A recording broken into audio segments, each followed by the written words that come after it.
Post the budget presentation, we continue to discuss innovation, business, and the economy. We're happy to do it this evening with entertainment and sports lawyer Carla Parris. Now, descriptors don't stop there, though. Ms. Parris also created and produces The Business of Carnival, a web-based series that is the first Caribbean entertainment law and business web product. Now, this series was designed to educate viewers about the legal and business aspects of the carnival sector across the world. Now, it was first launched on YouTube, on her YouTube channel in 2018, and comprises 3 seasons featuring Caribbean celebrities and entrepreneurs from Barbados, TNT, and Los Angeles, Hollywood. Now, we start the conversation with a breakdown of the Business of Carnival series, and you have the floor, Miss Parris. Hi, DK. Thank you so much for having me. And it's really good to be a part of these discussions because, of course, the creative sector, entertainment, and carnival, have been affected by the economy. A breakdown of these series is that you give a very apt description. It is a series that I created really to explain not just to the Caribbean creatives, the celebrities that have been featured in the show, but to the population at large, the value of the creative sector, and to educate on the legal implications of doing business in the sector. So for example, we've had, discussions with event producers, with designers, with mass men on whether or not they understand that the tools that they are creating can be used to generate revenue and whether they're protecting these tools either through copyright, trademark, and so forth. Now, was a more fulfilling part of this, having somebody from outside of carnival circles and not having any knowledge of carnival, or actually seeing practitioners basically look at themselves a little differently and say, hey, I need to take this thing a little more seriously because it is worth something more than just what I'm doing?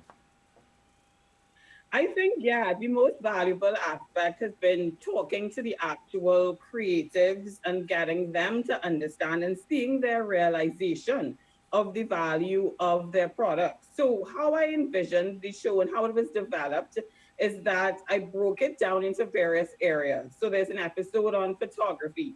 There's an episode on fashion law. So that does comprise, feature Anya Youngji. An episode on events that features Jules Sobia, and an episode on music that features Fair and Lions. So it's breaking it down to explain all of the various sub areas of carnival and the entertainment industry, and to show these creatives, entrepreneurs, and so forth, not just the value of their products, but how they should be structuring themselves differently and better so as to attract the corporate investment that they often seek, the international investment that they often seek, and also to get investors and sponsors and companies to understand the value of these products. No, I like the fact in the answer before you spoke about protection. And that brings me to asking the question about intellectual and property law. And I think you described it once as a business tool. Yes, you did. As a business tool for future-proofing our economy. What did you mean by that? So how intellectual property can be used as a tool to protect our economy is through the various aspects of intellectual property. So it comprises copyright, it comprises trademark, it comprises industrial property, industrial designs, and so forth. So for example, when you create a carnival costume, the carnival costume, once of course it meets the criteria for originality, that carnival costume can be protected through the sketches, the designs, and so forth as copyright, or it can be protected through industrial design, depending on, how, as I said, how novel and so forth that particular design is. That particular costume can belong to an individual or to an entity. And that design can be licensed to third parties to generate revenue long after Carnival Monday and Tuesday. So for example, I've had many instances of fashion houses globally. I won't call names, but I think you can imagine large fashion houses who've called seeking permission to use particular designs on runways globally for fashion shows, for events. But oftentimes they have not been able to enter into deals because no one would have entered into written contracts with either the designer or the band leader and so forth. So that's just one example of how, intellectual property can be used to stimulate and generate revenue. Now, we're moving from Carnival, even though they said that it can happen throughout the year. But you recently made a post on Facebook, and I'm going to read a piece and then ask you the question. So you went, "Hey everyone, I think it's pretty safe to assume that the budget allocations for the creative or carnival industry won't be encouraging." And I want to know your reason for starting a post like that and the inspiration for writing that post in the first place, because you apologized because you said it was going to be a little lengthy, but take us through that post, thanks. Well, yeah, I mean, the thing is, TK, I prefer to operate in the realm of providing solutions and recommendations rather than lamenting and complaining about a potential scenario. So my thought process was based on the pronouncements of our Prime Minister just recently that there would be no carnival, at least a physical carnival, to the extent that we understand a physical carnival. It seemed pretty clear to me that that meant that the typical allocations, subventions, and so forth for the various interest groups and carnival in general wouldn't be there, right? So with that backdrop in mind, I thought that it would be useful to get the industry players to start thinking or to continue to thinking about how can we innovate, given that the monies that you have become accustomed to, the grant allocations wouldn't be there.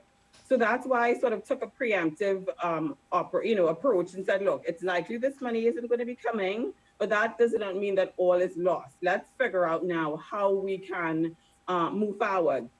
So in the post, one of the recommendations, given that we know that there's discussion on a virtual carnival, and virtual means online platforms, intellectual property law has to form party to all of these discussions. Why? Because it's no longer a situation where you're holding an event, with a boundary, in Trinidad and Tobago, and you can figure that you can get away with using music that doesn't belong to you or footage that doesn't belong to you or whatever it may be. If you're holding events online, it's very likely without entering into the relevant consents, the relevant permissions, and so forth beforehand, that we may find ourselves in challenging times. So instead of saying, okay, well, the sky is falling and we're running around like headless chickens, you're trying to get something, you said preemptively, and chart a course forward. What kind of process do you suggest for actually getting that information to be able to move forward toward any specific goal? Because it's one thing to say, okay, well, these are the policymakers, but do the policymakers have all of the information? Do the practitioners have the information? So how do we create a situation where stakeholders can come together so all the information is had so that you can move forward to something that is tangible, concrete? There are incremental steps that can be taken towards a foreseeable outcome. Well, I mean, one of the first things that I could say in terms of getting information about how to structure yourselves as a carnival organization, a carnival body, a private entity in the space is we have 14 episodes of free content that's available on the Business of Carnival that talks about many of these issues, and it's freely available, business and legal guidance. And I call it guidance and not advice, right? So that's one of the things that I would say. The second thing is, I think that it's important at this stage for some sort of a committee to be formed to look at the nuances of implementing this virtual carnival. And like I said, I think IP law is very instrumental to that process because of what I've seen taking place in online events, I would say since March. We are looking at models of carnivals that we think are a blueprint without being aware of a lot of things that have happened in the background.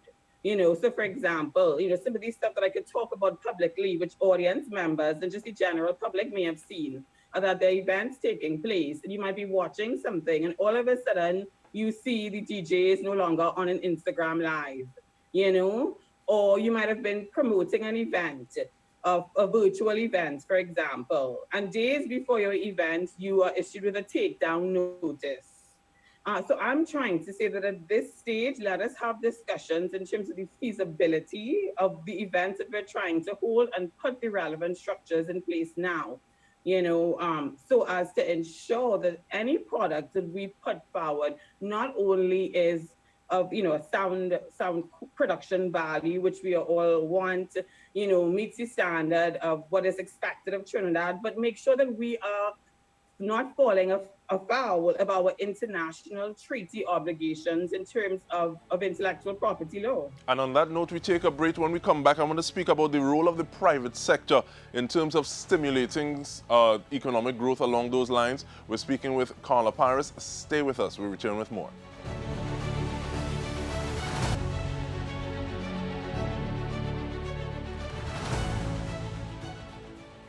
Welcome back. We are speaking with entertainment and sports lawyer Carla Parris, looking at how we can be a little brighter, a little smarter about intellectual property, future-proofing ourselves, looking at the creative sector. Now, Carla, I asked about the private sector and the private sector's role in stimulating that kind of economic growth. What are your thoughts on that?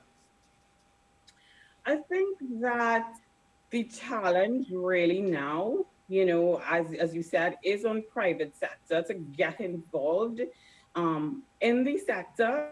But of course, it has to be done in a way that, of course, would be generating revenue for them as well. It has to be a two-pronged approach. And one of the things that I think is quite critical now is the question of looking at intellectual property valuation within our banking sector. And what I mean by that is the average photographer, videographer, filmmaker, and so on, musician, is not going to be earning money in the way that which they have become accustomed, simply because live performances, live events are not taking place. But there are many people with massive catalogs of music, film, and video, which, if properly understood, could be taken to a bank within a media and entertainment division and valued, so that these same persons could then generate revenue for themselves, use it as collateral for loans and so forth, and enter into financial transactions with these pieces of property. Because what a lot of people don't understand is that music, film, and so forth, they are assets. So I think a discussion in terms of that area and education drives and so forth, and a whole, it's a shift in thinking in terms of our sector with how we engage with the creative sector is critically needed at this point. For that type of engagement, I can see people saying, we don't do that here. Wait, is it doing that? What are some of the models or other places and examples that you can draw on to say, okay, well, this is how they do it here, so possibly we can take this and tweak it? What are some of those examples? Well, okay, so yeah, and you're right. I know that will definitely be a discussion, that this is not something that we do here, and it's not. But I'm saying that this is something that we should begin to do and begin to develop the competencies, and it's not something that can happen overnight. Training intellectual property evaluators and so forth will take some time, but that's why I'm saying it's something that can start. If you're asking me about where it happens in developed countries. I remember at some point in time when I was living in London and studying for my master's in this area in entertainment law, I walked into a bank and there was a department, there was a sign that said Media and Entertainment Division. There was another sign for specific division. So it happens globally, in developed markets. And if we are looking at working towards a country where digitization, ease of doing business and all these things are words that we're hearing thrown about very often nowadays, these are the things that we have to be looking to develop. Now, it seems as though there are partnerships being developed where you have influencers playing a role. How do you see that here on the local landscape with regard to taking the creative sector forward? Okay, so that's a very good question, TK. So the question of the influencer agreement, and let's break down the word influencer for anybody that may not be aware of what it means. So an influencer, for example, is somebody who on Facebook, Instagram, or social media has a certain following. It might be a large following. Typically, it's a large following, let's say 50,000 or more in a particular sector. Traditionally, it might be an influencer in the beauty sector or fashion or whatnot. But this particular person has an audience and a large enough audience to be able to engage attention for a particular product or service. So what I have noticed and seen very, which has been quite interesting during this COVID period, is an upsurge in corporate entities reaching out to influencers to enter into written contractual agreements to drive the sale of a product.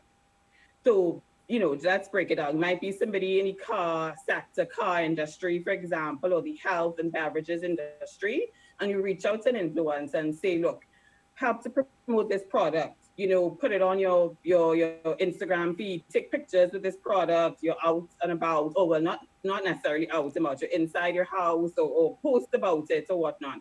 But I'm saying this is good because it works with the particular creative to drive revenue for them. But these type of agreements also need to be looked at properly in terms of the legal obligation. So a lot of the times I'm seeing sort of a one-page agreement that may not be properly drafted to speak about what exactly does this influencer have to do in order to be able to show a proper return on investment. Because what you want is not just somebody who is going to promote your product, let us say, as I said, your alcoholic beverage, your car, your health, vitamin, and get 50 likes on an Instagram page. You want that it actually drives engagement, comments, and so forth, and actual sales of your product. Because other than that, you're entering into an agreement where you're just looking at vanity metrics. And vanity metrics means likes on a page, but no real return. So I'm saying that this is a time where brand managers within companies need to sit down and sort of analyze how they use social media platforms better. This needs to be written into an agreement, obviously with an attorney who understands intellectual property, entertainment, and the whole sort of social media world, so that they can really leverage these persons better. And the creatives who enter into these agreements also need to properly understand what their obligations are to the company. So, for example, I've seen a contract recently where a creative entered into an agreement with a company to promote a brand and a service that almost seemed as though that person should be promoting that product until the day that they die. They might be 50 years old and still obligated to promote a product. So that's why I'm saying that it's a time of innovation, creativity, but also properly entering into these contractual and business agreements, which can work for the creative as well as for the corporate entity. And with that, we have about 2 minutes more but what are some of the IP considerations and the partnerships that you see that can be quick gains moving forward to a virtual carnival? Some of the partnerships that lead to, I don't know if it's going to be a quick gain, but, like I said, these type of partnerships influence the corporate agreements, corporate company, and so forth. And what I would want to talk about is what we should do to prevent a quick loss. And that is making sure that any event that we do online, we have used music that belongs to somebody for which you have cleared the usage, footage for which you've cleared the usage. You cannot go on somebody's page, download their photographs, download their videos, upload it to promote your event. Let us understand the importance of getting proper IP clearance in advance, the written contractual agreements for which these persons are paid. These creatives are paid in advance. And that's going to prevent your company from entering into a very embarrassing situation where you are posted online, on social media, in newspapers for infringing a creative's copyright. Now, it's very interesting hearing, and we're almost out of time, but I can imagine you looking back at yourself when you were agonizing over the decision and saying, okay, well, this is what I want to do when everyone else is going into crim or civil or some kind of thing like that. No. And hopefully people looking at this now are able to take example or pattern from you to be able to chart their course with courage and a little belief in themselves. So we want to thank you for the work that you're doing and continuing to do on the Business of Carnival in the creative sector in general. And we want to thank you very much, Carla Parris, for being able to do that and taking time from your hectic schedule to spend some time with us here on TTT. And on behalf of the entire news team, I'm DK Roster, thanking you for joining us and wishing you a good night.